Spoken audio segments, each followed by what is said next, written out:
और ये जो सफेद बादल हैं इस तरीके के, इन बादलों से कुछ नहीं होता है। बिजली जो गिरती है ऊपर गिरती है और फिर चारों ओर फैलती है। और इसीलिए आप देखेंगे जो इंसान है, आदमी और पशुओं को इसका बहुत ज्यादा प्रभाव पड़ता है। इंग्लिश में एक शब्द है स्टेप वोल्टेज। हमारे दो पैर हैं और दोनों पैरों के बीच में जो डिस्टेंस है वो क्या है? स्टेप है। जितना अंतर होगा उतना ज्यादा वोल्टेज होगा। अगर आप अपना पैर इकट्ठा कर लेंगे तो वोल्टेज सबसे कम होगा। आप देखते होंगे चिड़िया बैठती है बिजली के तारों पे, उसको करंट लगता है? नहीं लगता है। लगता है करंट? क्यों नहीं लगता है? क्योंकि उसके पांव इकट्ठे हैं। जब बिजली का प्रवाह होता है, करंट बहता है, तो एक पैर से निकल के दूसरे पैर से निकल जाता है। वैसे ही अगर आप भी अपना पैर इकट्ठा रखेंगे और बैठेंगे तो बिजली एक पैर से होकर दूसरे पैर से निकल जाएगी। एड़ियां इकट्ठी होनी चाहिए। अगर एड़ियां अलग होगी तो बिजली आपके शरीर में जाएगी। और अगर लाखों करोड़ों वोल्टेज और एम्पियर की करंट आपके शरीर में जाएगी तो आप वहीं पे तुरंत धराशायी हो जाएगी। तो बहुत जरूरी होता है कि पैर इकट्ठा रखें, स्टेप वोल्टेज क्रिएट नहीं होने दें। और जो लोग गांव के परिवेश से हैं देखते होंगे, जब पशुओं को बिजली लगती है, आकाशीय बिजली लगती है, तो जमीन से उछल जाते हैं कई एक फीट। बहुत ज्यादा होता है। 4 पैर होते हैं और सबों के बीच में पैदा होता है। तो ये स्टेप वोल्टेज से बचाने के लिए पैरों का इकट्ठा रहना बहुत जरूरी है। हम लोग वज्रपात को हमेशा अभिशाप समझते हैं, लेकिन ऐसा नहीं है। ये ईश्वर की हमें देन है। और ईश्वर ने प्रकृति चक्र ऐसा बनाया कि जब हम खेती करने जाते हैं, जब पानी आता है, उससे पहले हमारे धरती को उपजाऊ बनाने के लिए ये लाइटनिंग होती है। हम लोग अपने मिट्टी में खाद डालते हैं, गोबर की खाद डालते हैं, यूरिया डालते हैं, लेकिन हमारे मिट्टी को प्रकृति तरीके से उपजाऊ बनाने के लिए ये लाइटनिंग होती है। हमें पता है मिट्टी को उपजाऊ बनाने के लिए नाइट्रोजन डालना पड़ता है। वो नाइट्रोजन सबसे ज्यादा हमारे वातावरण में है। 79% से ज्यादा एटमॉस्फेयर में नाइट्रोजन है। वो नाइट्रोजन ये लाइटनिंग के माध्यम से मिट्टी से मिलती है और उससे आपकी जमीन उपजाऊ होती है। और उसके बाद आप देखेंगे बारिश होती है, फसल होती है, तो वो अच्छी फसल होती है। जिन इलाकों में लाइटनिंग अच्छी होती है, जैसे मिर्जापुर में अगर लाइटनिंग अच्छी होती है, यहाँ के लोगों के चेहरे पे कितनी चमक है, यहाँ के खाने में कितना स्वाद है। मतलब दिल्ली और यहाँ के में अंतर साफ दिखता है। तो जो आप मिट्टी से, यहाँ की मिट्टी की उपज जो आप खा रहे हैं, आपके चेहरे पे, आपके स्वास्थ्य को अच्छा रखती है। तो इसे आप ये मत समझिए कि अभिशाप है, ये एक प्रकृति चक्र है।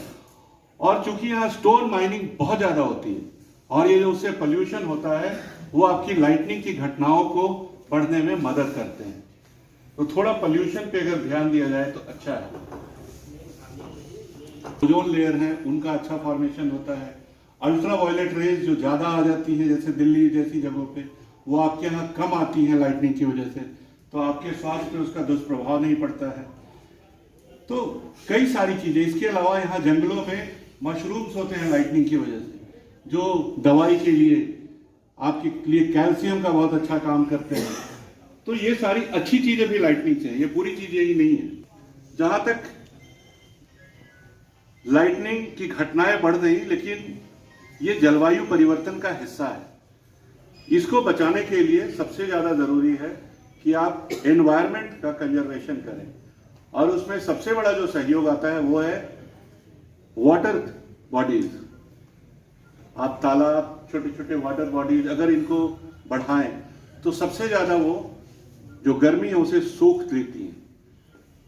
55 to 60% हीट सिंक, गर्मी सोखने का काम वो वाटर बॉडीज करती हैं। तो जितना आप वाटर बॉडीज क्रिएट करेंगे उतना आपके यहाँ लाइटनिंग की घटनाएं धीरे धीरे कम होंगी।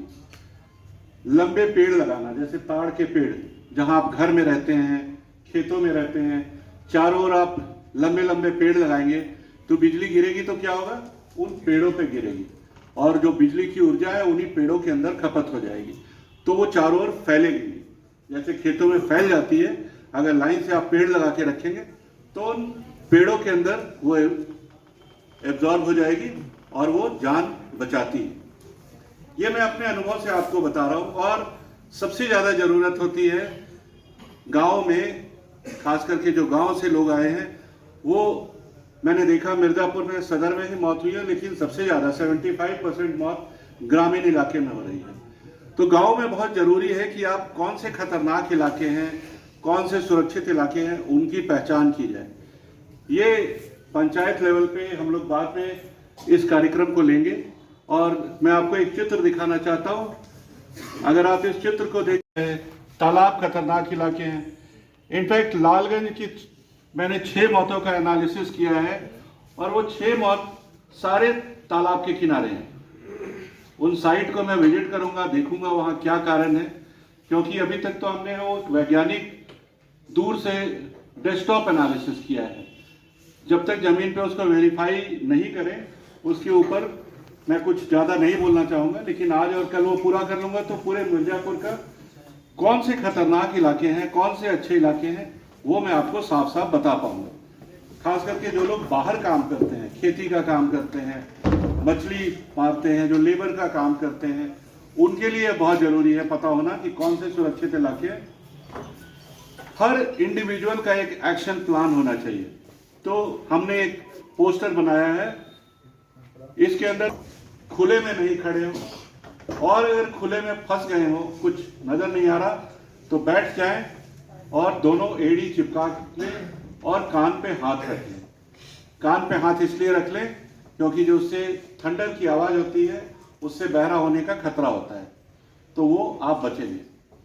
और तीसरी चीज़ है, आप अपने घर, कार्यालय, सभी जगहों पे तड़ित चालक या रोधक, लाइटनिंग कंडक्टर या अरेस्टर जरूर लगाएं। इनफैक्ट मैं मिर्ज़ापुर घूम रहा था, कल भी मैंने कुछ देखा, आज भी देखा। ये बड़े खेद के साथ कहना पड़ता है कि आप लोग लाखों करोड़ों रुपए का घर बना रहे हैं, लेकिन कुछ हजार रुपए का लाइटनिंग अरेस्टर या कंडक्टर नहीं लगा रहे हैं। स्ट्रक्चरल सेफ्टी तो हम बना लेते हैं, बीम कॉलम लगा लेते हैं, लेकिन जो बिजली गिरती है जिससे जान जा सकती है उसे हम नहीं रोक पा रहे हैं।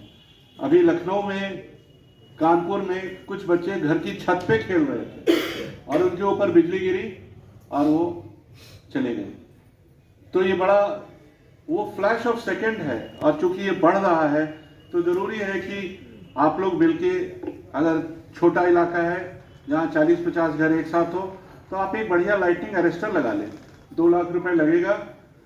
आत्मनिर्भर भारत में हमारे शरोना कृष्णन जी हैं, इनकी कंपनी को हम लोग प्रमोट कर रहे हैं, जिससे कि आपको सस्ते में और रिलायबल चीज़ें, उन चीज़ों पे जिन पे भरोसा किया जा सके, वो आप लें।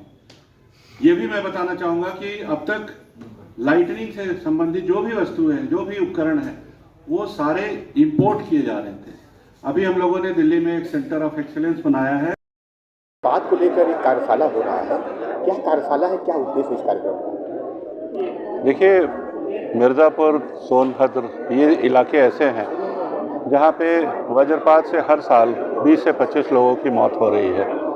और भारत में जिस तरीके के हम लोगों ने प्रयोग किए हैं, ये बिल्कुल अवॉइडेबल डेथ है, इस मौत से बचा जा सकता है। तो इस कार्यशाला का उद्देश्य ये है कि मिर्ज़ापुर में कारणों का पता लगाया जाए कि किस कारण से मिर्ज़ापुर में वज्रपात से लोगों की जान माल की क्षति हो रही है और किस प्रकार से वैज्ञानिक तरीके से इसका समाधान निकालकर आम जनता के बीच में इसे स्थापित किया जाए। मिर्ज़ापुर प्रशासन बहुत तत्पर है और इसके लिए मैं बधाई देना चाहता हूँ मिर्ज़ापुर जिला प्रशासन को कि उन्होंने इस कार्यशाला का आयोजन किया है, जिसके माध्यम से वज्रपात से होने वाली मौतों को रोका जा सकेगा। इसमें गांव के सभी लोग, पंचायतों से लोग, जहां इनका ज़्यादा असर है, उनको बुलाया गया है और उनको इसके बारे में आगाह किया जाएगा। और इसके लिए जो वैज्ञानिक यंत्र हैं वो भी मिर्ज़ापुर प्रशासन जल्दी से जल्दी लगाने की कोशिश कर रहा है। ये उत्तर प्रदेश में पहली बार है और मैं समझता हूँ इस प्रयोग का काफ़ी सकारात्मक और दूरगामी परिणाम होगा। अपना परिचय। मैं कर्नल संजय श्रीवास्तव, अध्यक्ष climate resilient observing system promotion council और भारत के लिए राष्ट्रीय वज्रपात योजना है वो मैंने ही विकसित किया है।